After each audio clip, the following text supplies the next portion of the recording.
नमस्कार, शाम के 7 बजने वाले हैं। बुलेटिन की शुरुआत करते हैं सबसे पहले आज की बड़ी खबरों के साथ। मैं हूं आपके साथ अनुपम। पहली खबर सियासत से जुड़ी हुई है। सीएम योगी ने आज करीब 1100 अभ्यर्थियों को नियुक्ति पत्र बांटे हैं। इस दौरान सीएम ने विपक्ष के खटाखट वाले बयान पर जमकर निशाना साधा। दूसरी बड़ी खबर कन्नौज से है। एसपी नेता नवाब यादव पर रेप की कोशिश का आरोप लगाने वाली लड़की का आज मेडिकल कराया गया। वहीं लड़की के माता पिता ने उसकी बुआ पर अनैतिक काम कराने का आरोप लगाया है। तीसरी खबर स्कूल में हिजाब पहनकर जाने की है, जिसको लेकर सियासत भी तेज हो गई है। हालांकि प्रशासन ने मामले में जांच पड़ताल शुरू कर दी है। तो ड्रेस कोड लागू, फिर हिजाब क्यों, ये यहां पर युवाओं को रोजगार, सीएम का खटाखट वार, इस पर बात करेंगे। बुआ पर गंभीर आरोप, नाबालिग का मेडिकल और ड्रेस कोड लागू और फिर हिजाब क्यों, इन तमाम खबरों को आइए विस्तार से देखते हैं।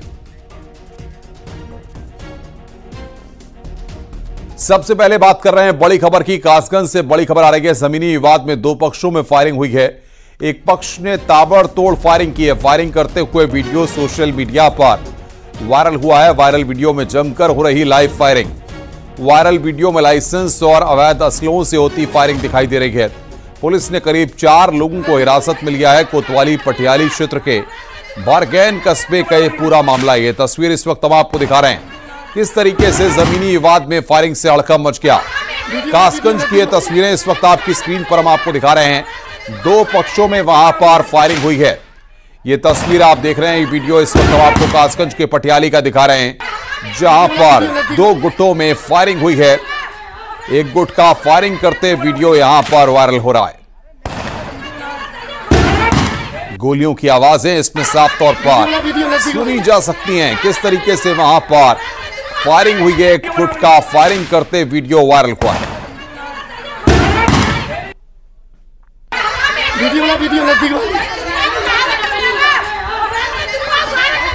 तो एक बार फिर सुनाते हैं आपको, सुनिए जरा कैसे वहां पर फायरिंग करके दहशत फैलाई गई।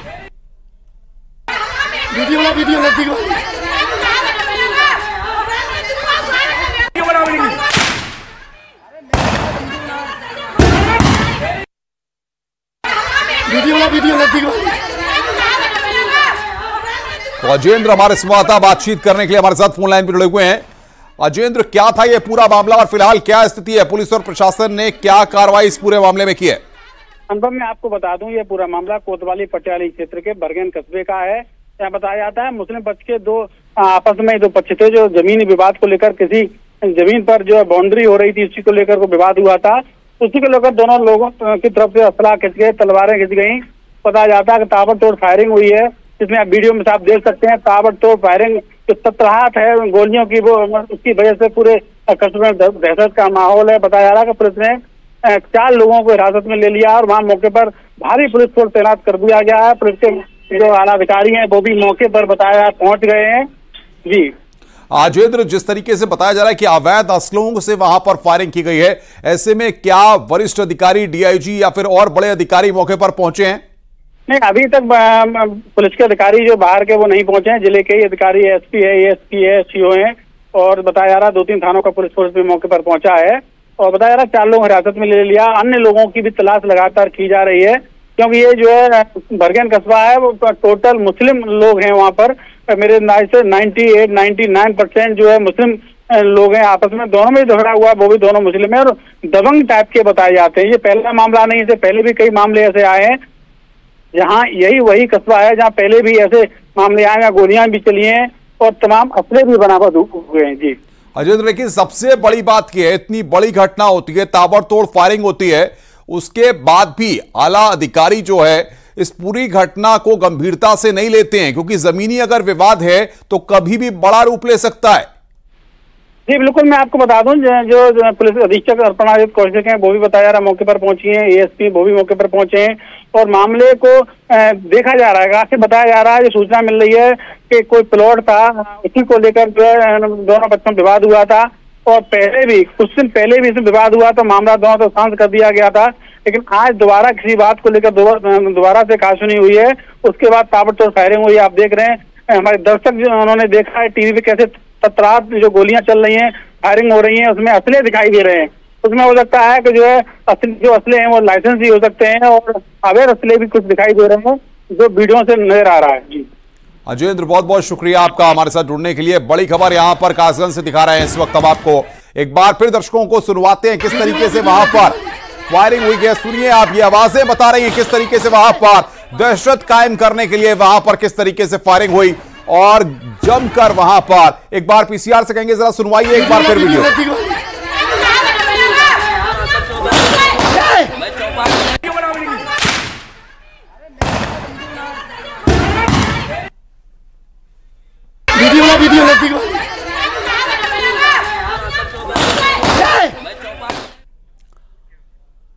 कन्नौज में समाजवादी पार्टी के नेता नवाब यादव पर रेप की कोशिश का आरोप लगाने वाली नाबालिग का आज मेडिकल कराया गया। माता पिता की मौजूदगी में पुलिस ने जिला अस्पताल में मेडिकल चेकअप कराया है।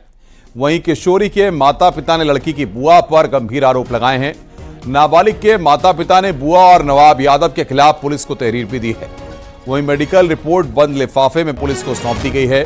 किशोरी के साथ छेड़छाड़ और पॉक्सो एक्ट में एसपी नेता को कल 14 दिन की रिमांड पर भेज दिया गया था।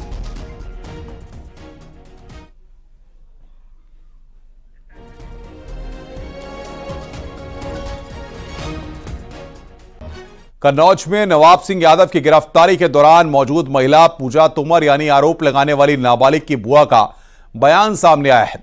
नाबालिग की बुआ ने लड़की पर किसी के बहकावे में आकर नवाब सिंह को फंसाने की बात कही है।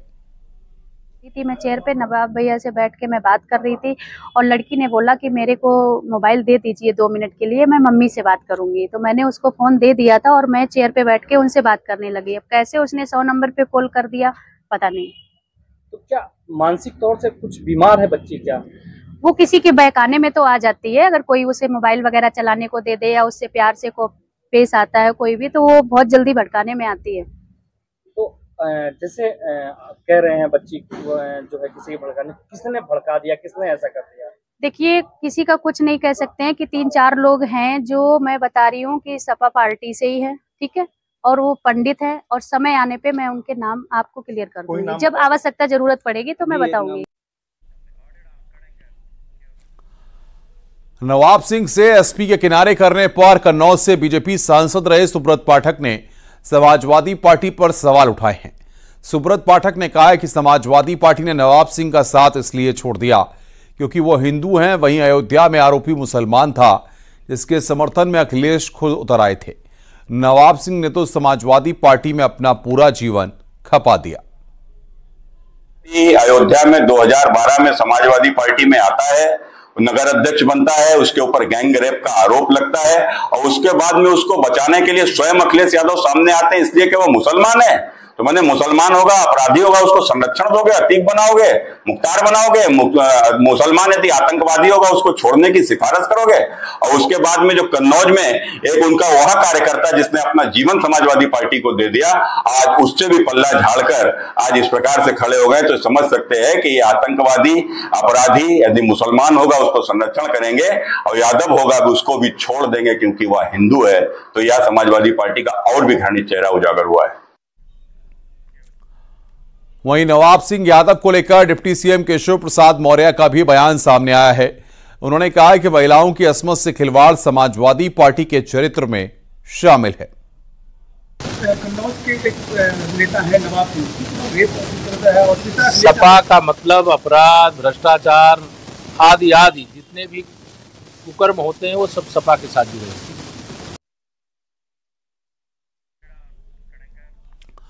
कन्नौज रेपकांड पर कांग्रेस प्रदेश अध्यक्ष अजय राय का बयान सामने आया। अजय राय ने समाजवादी पार्टी को इस घटना में जिम्मेदार ठहरा दिया है। अब सवाल उठ रहे हैं कि क्या अजय राय सच में समाजवादी पार्टी को जिम्मेदार मान रहे हैं या उनकी जुबान फिसल गई है। आपको बयान सुनाते हैं। कांग्रेस के प्रदेश अध्यक्ष अजय राय जी हैं। अजय राय जी आज बीजेपी ने पीसी की और उनका कहना है कि कन्नौज घटना हो, पश्चिम बंगाल घटना हो, कांग्रेस के नेता चुप्पी साधे, मिली भगत है आप लोगों की समाजवादी पार्टी की तरफ से। आप देखिए पूरी तरीके से सपा के लोग फुल इन्वॉल्व हैं।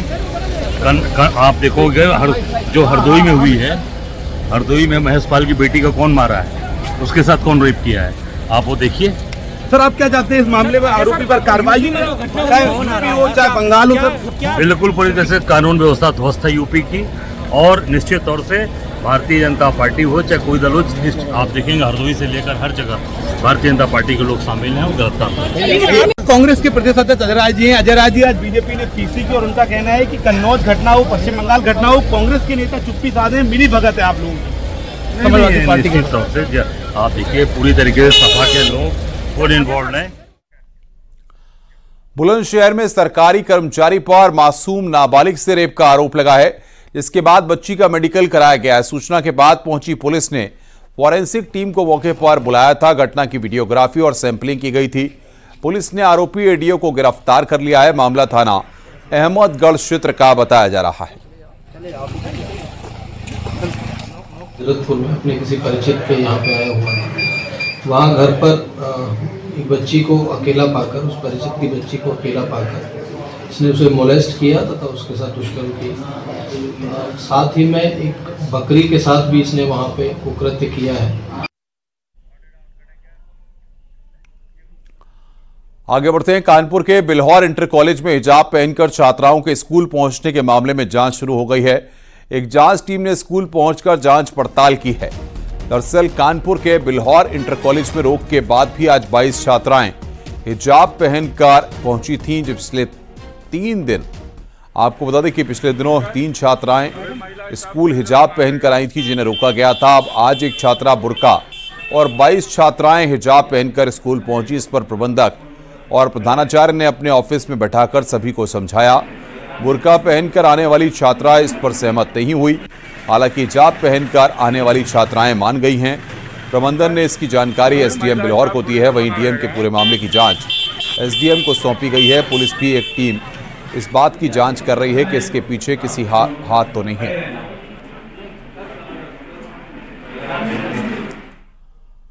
वहीं बिजनौर में छात्राओं का हिजाब पहने हुए एक वीडियो सामने आया। इसमें उन्होंने कॉलेज में हिजाब पहनकर जाने पर प्रिंसिपल पर बाहर निकालने का आरोप लगाया है।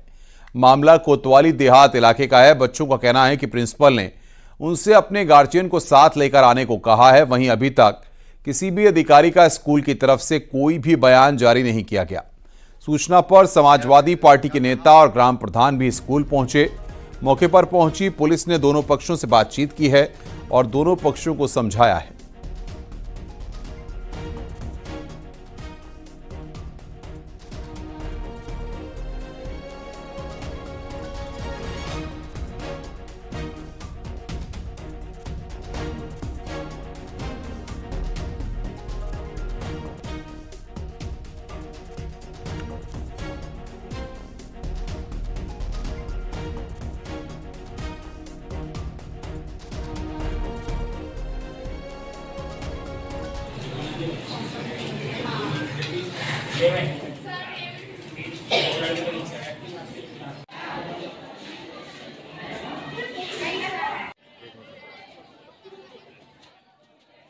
दो चोटी करके तो गले में पट्टी डालो, 2 चुटिया बांधो, ये यहां पर प्रिंसिपल ने ड्रेस कोड का हवाला यहां पर दिया है।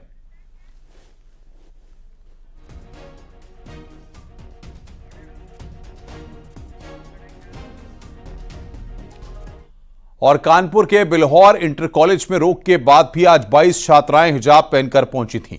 पिछले दिनों 3 छात्राएं स्कूल हिजाब पहनकर आई थीं, जिन्हें रोका गया था। इसके बारे में हमने आपको बताया। अब आज एक छात्रा बुर्का और 22 छात्राएं हिजाब पहनकर स्कूल पहुंची। इस पर प्रबंधक और प्रधानाचार्य ने अपने ऑफिस में बैठाकर सभी को समझाया। बुर्का पहनकर आने वाली छात्रा इस पर सहमत नहीं हुई। हालांकि हिजाब पहनकर आने वाली छात्राएं मान गई हैं। प्रबंधन ने इसकी जानकारी एसडीएम बिल्हौर को दी है।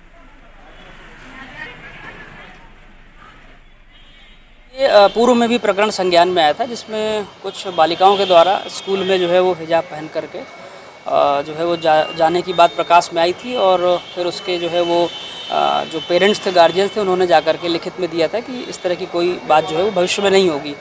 और अभी दोबारा से जो है मीडिया के माध्यम से फिर ये प्रकरण संज्ञान में है। ऑलरेडी इसमें जिलाधिकारी महोदय के स्तर पे जो है वो एक जांच उन्होंने जो है गठित कर दी है, टीम गठित की है जो जांच कर रही है।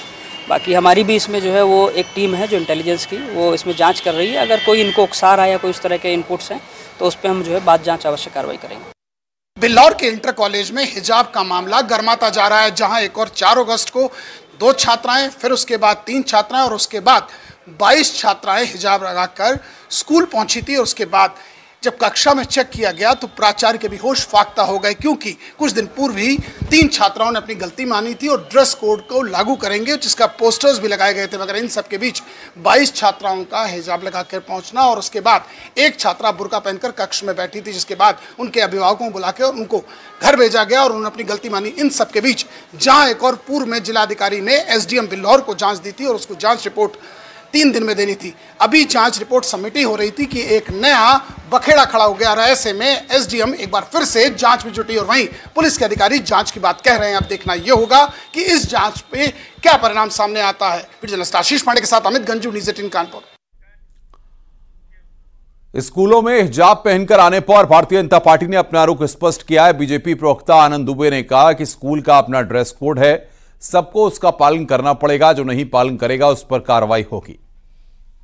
से हर स्कूल का एक अपना ड्रेस कोड होता है, यूनिफॉर्म होता है। यूनिफॉर्म इसीलिए होता है कि छात्रों में यूनिफॉर्मिटी रहे, सब एक जैसे दिखें, कोई भेदभाव ना हो, कोई अमीर गरीब की खाई ना हो, किसी तरह का कोई बंटवारा ना हो, इसीलिए ड्रेस कोड लागू किया जाता है। और निश्चित रूप से किसी भी संस्थान का जो ड्रेस कोड होता है उसका पालन सबको करना चाहिए। अगर इस तरह की कोई घटना हुई है तो निश्चित रूप से जो स्कूल प्रशासन है वो अपने हिसाब से, अपने नियम कानून के हिसाब से कार्रवाई कर रहा हो। स्कूल में हिजाब पहनकर जाने के मुद्दे पर अयोध्या के साधु संतों ने भी नाराजगी जताई है। साथ ही साथ स्कूल में ड्रेस में ही जाने की बात का समर्थन किया है। बिजनौर और कानपुर में प्रशासन की कार्रवाई को सही बताया गया है। जो एडमिशन लिया है सिर्फ छात्र है और उसकी शिक्षा व्यवस्था अच्छी तरीके से की जाए, लेकिन जिस प्रकार से कट्टरता का भाव रखने वाले लोग लगातार प्रयास करते हैं कि नहीं हिजाब हिजाब हिजाब, ये तो अच्छी बात नहीं है। अब हम कहें कि हम नागा साधु हैं, नंगे जाएंगे स्कूल में, ये तो नहीं चलेगा ना। तो इसके नाते प्रशासन ने सही काम किया है कि सब एक उसमें आवें तो अच्छी, जो स्कूल का ड्रेस है उसी ड्रेस में आवे, धार्मिक चिन्ह हो, धार्मिक प्रतीक के साथ में आए तो अच्छी बात है।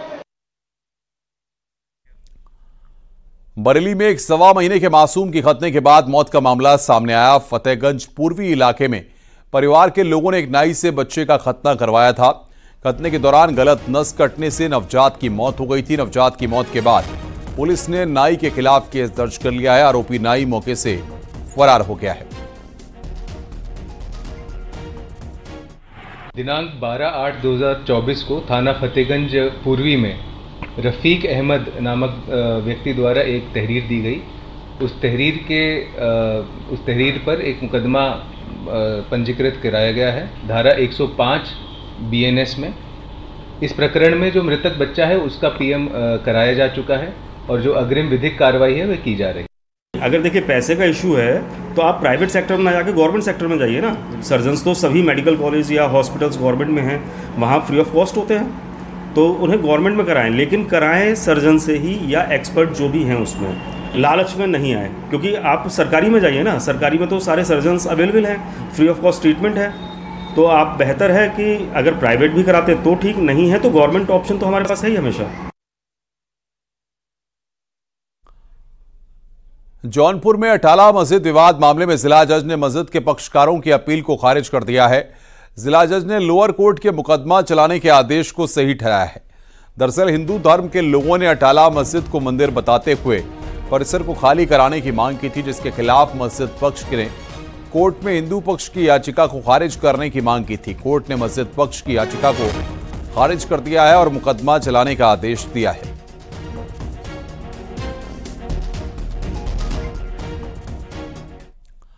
नोएडा से खबर है, जहां पर यमुना किनारे बने फार्म हाउस से तकरीबन 10 बकरे चोरी हो गए। चोरी की घटना 7 अगस्त की है। अब तक फार्म हाउस से कुल 17 बकरे चोरी हो चुके हैं। एक बकरे की कीमत 70,000 रुपए बताई जा रही है, यानी तकरीबन 12 लाख के बकरे चोरी हो चुके हैं। थाना एक्सप्रेस वे में FIR दर्ज कराई गई है। पुलिस पूरे मामले की जांच पड़ताल में जुटी हुई है।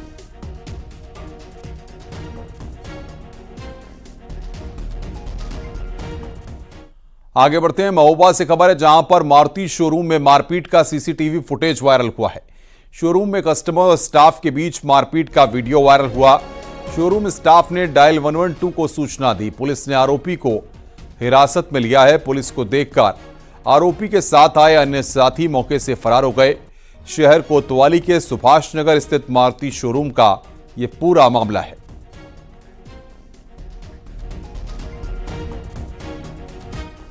आगे बढ़ते हैं, खबर बाराबंकी से, जहां पर कई लोगों पर बिजली विभाग के कर्मचारियों के साथ अभद्रता का आरोप लगा है। बिजली विभाग के अधिकारियों ने स्थानीय थाने में लिखित शिकायत दी, मगर पुलिस की ओर से कोई कार्रवाई नहीं हुई, जिसकी वजह से बिजली कर्मचारी और अधिकारियों में काफी गुस्सा है। दरअसल बिजली विभाग के पोर्टल पर उपभोक्ता की ओर से शिकायत की गई थी, जिसके बाद बिजली विभाग के अधिकारियों ने शिकायत का संज्ञान लिया। जांच करने के लिए अवर अभियंता समेत बिजली विभाग के अन्य कर्मचारी पहुंचे हुए थे। मामला सफदरगंज थाना क्षेत्र के केसरीपुर गांव का है।